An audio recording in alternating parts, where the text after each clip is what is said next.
আমরা যখন ছোট বাচ্চা ছিলাম কিংবা যখন স্কুলগামী স্টুডেন্ট ছিলাম তখন থেকে বিজয় মেলার মধ্য দিয়ে আমাদের মধ্যে কিউরিসিটি জাগতো, এই দিনে কি হয়েছিল। আমরা আমাদের অভিভাবকদেরকে জিজ্ঞেস করতাম এখানে কি হয়েছে, কি জন্য এই বিজয় মেলা, বিজয় মানেটা কি।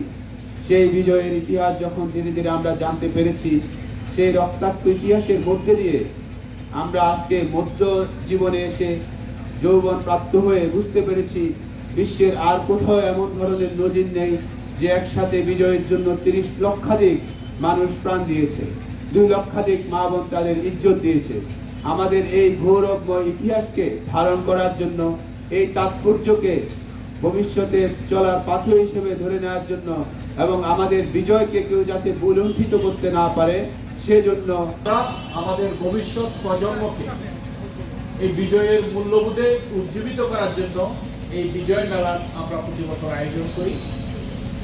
আমাদের যে যুব জনগোষ্ঠী, বিশাল যে জনগোষ্ঠী যুব এখন আমাদের দেশে আছেন, তাদেরকে যদি আমরা আমাদের দেশীয় সংস্কৃতি, মূল্যবোধ, বিজয়ের মূল্যবোধ এই সকলের মধ্য দিয়ে যদি তাদেরকে যদি আমরা গঠন করতে পারি, আমাদের ভবিষ্যৎ প্রজন্ম আমাদের এই উন্নত বাংলাদেশ বিনির্মাণে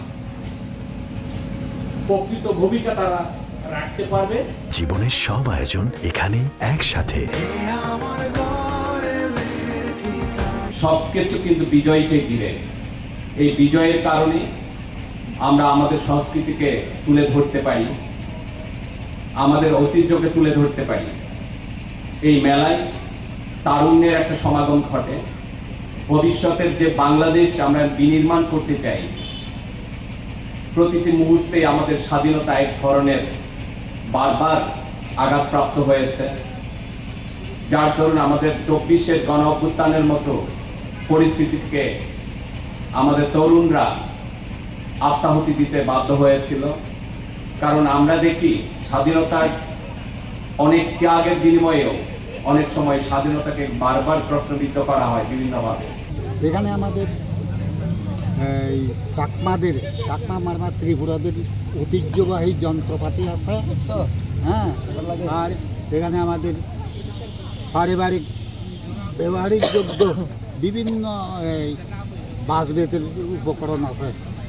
আর আমি ছাত্র জীবনেতে যাত্রাপালায় অংশগ্রহণ করতাম, এই জন্য আমার মনে আছে পূরণের জন্য এই সমস্ত এই যাত্রা পোশাকগুলো আমি সংগ্রহ করেছি। 3 দিন বিজয় মেলা চলতেছে, আজ থেকে আরম্ভ হচ্ছে।